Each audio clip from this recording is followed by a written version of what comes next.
The presentation has to do with economic privilege in the classroom.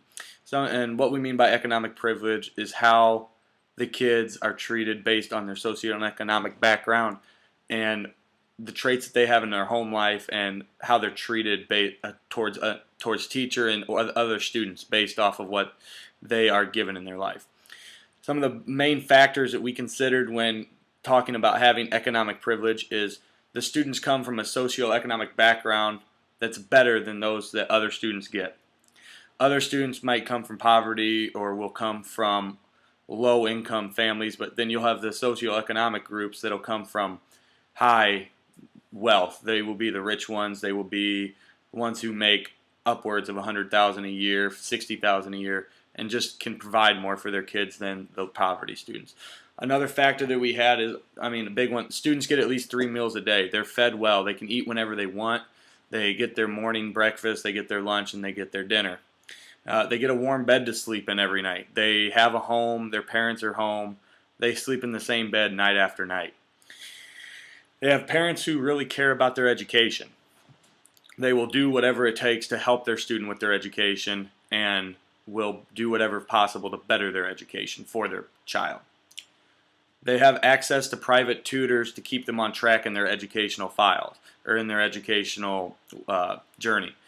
The parents really care about their education, so they will hire tutors and do whatever necessary to help them keep the grades and keep the status that they would like their students to have in school. Because they come from a higher socioeconomic background, sometimes they are taught to read and write at an earlier age than kids who their parents are working all the time or come from a lower socioeconomic background. Students usually have one or two educated parents. They both graduated college. They both have good jobs. They can get a job if they want to. They both are educated and they finish school. And the last factor that we had are the students come from two-parent homes. They come in from two parents. There's no divorce. They have a strong family life, and everything stays together, and that helps the student. Some of the reasons or factors that we found for students who don't have the economic privilege are, first off, they come from single-family homes. Single-family homes, their mom's working all the time or their dad. They're flipping house to house. They change all the time. They move homes a lot. They have to move quite often because of something. Their mom has to keep, the rent was overdue, so she has to go to a new one. They keep moving houses. They don't have that regular house that they're always staying in. Their parents are unemployed sometimes. Maybe they come from a family where it's a single-family home, but their mother's not working or their dad's not working, and they're just going to school every day because that's how they get away from the family. Their parents are undereducated. They might not have graduated college. They might not have graduated high school. They might only have some middle school. They might have been a high school dropout, middle school dropout. They don't come from the same background as some of the older or the other type of kids where both parents went to college and have their higher degrees. Sometimes the students have to take care of their younger siblings, where they have to go home or they miss school because their mom's always working, their dad's always working, and they have to take care of their younger brothers and sisters. Their parents are not involved in their education. They don't care enough. They don't care to help, or they can't help because they are so busy working or doing other things that their child gets pretty much left behind because of more important things in their life. And finally, they are treated different than students with the socioeconomic background or the influential parent. These students do not get the same treatment because maybe a dad, maybe a lawyer, politician, something. They might get the better type of influence or judgment or be treated different than those students who come from the higher end socioeconomic background. Some of the solutions that I came up with for equalizing the gap of economic privilege: eliminate school activities that require monetary funding or create a way to help it. Find a way for all students to be able to get into anything that they have to or that they want to go in. Get college students to be free tutors or volunteer tutors for students at middle school and high schools.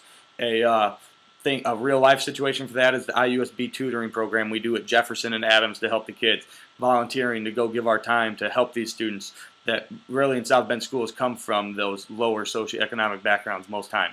Provide resources that are for all students that are equal, that whether or not they come from a high socioeconomic background or a low socioeconomic background. Those resources are equal for all students. Have fundraisers for classroom projects, so it's just not the higher end students or the people who can afford it to participate in the classroom projects. Figure out a way to fundraise so all the students can participate in it, and have scholarship programs for the students so they can buy the school materials they need on a yearly basis.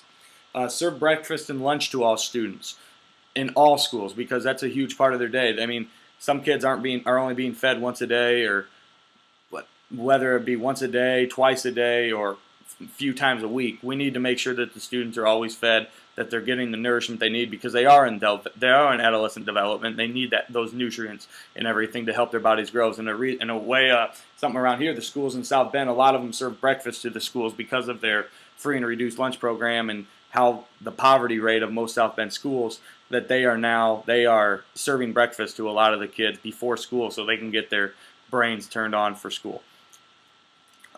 Create more ways to find and be creative to create more ways to get parent involvement in school. Have these students try to get their parents more involved to help them and care more about their education so that they have a better chance of succeeding in the future. Treat all students the same regardless. Who cares where you come from? That's basically on the teacher in my eyes. They need to come back, and whether or not they come from poverty or they come from a high socioeconomic background, all students need to be treated the same, whether athlete, non-athlete, rich, poor. They're your students and you need to take care of them. And my last solution is just to take care of all students in your school, especially those who ask for it. Who cares if they are maybe one of the smelliest kids in school, or that they don't have the money. We need to take care of all our students, especially the ones who really show it and really ask for us that they need it and they need our help. Some accommodations that can be made, and some that have been made in real life. At Adams, I know the athletic department at Adams will bring in a doctor and offer physicals at a very low price, maybe $5, $10. So these students who come and the families can't afford it, they're given the physicals so these kids can play or participate in the extracurricular activity they choose. The South Bend high schools sometimes will pay the insurance money for the students if they cannot afford it, because maybe they come from a single family and they just can't afford it. So they'll pay the $15 and let the student go into his extracurricular activity and be part of it. When coaching at the middle school, for me, I know that some of the students who have had trouble paying to pay their insurance or buy some of their equipment, that I have let them go and I've let them play, because I have come on and I have paid their insurance money, or I've bought the equipment they needed out of my own pocket, because they need to be given the chance to play. Whether or not they are a good athlete, bad athlete, they want to play, we need to let them get out there and play and help them. The last one I have, different schools offer different programs that help students, but you need to figure out something. If these kids want to get into extracurricular activities, we need to figure out a way to get them into extracurricular activities and do whatever is right. Who cares? So in conclusion, who cares about the economic privilege people say we can get? We need to try and figure out and have ways of eliminating that gap between the wide gap of the economic privilege to the people who live in poverty and do not have that privilege. That gap needs to be gone in schools, and we need to work towards making it completely equal, or as close to equal as we can, so all our students have a chance to succeed, and not just those who can afford it.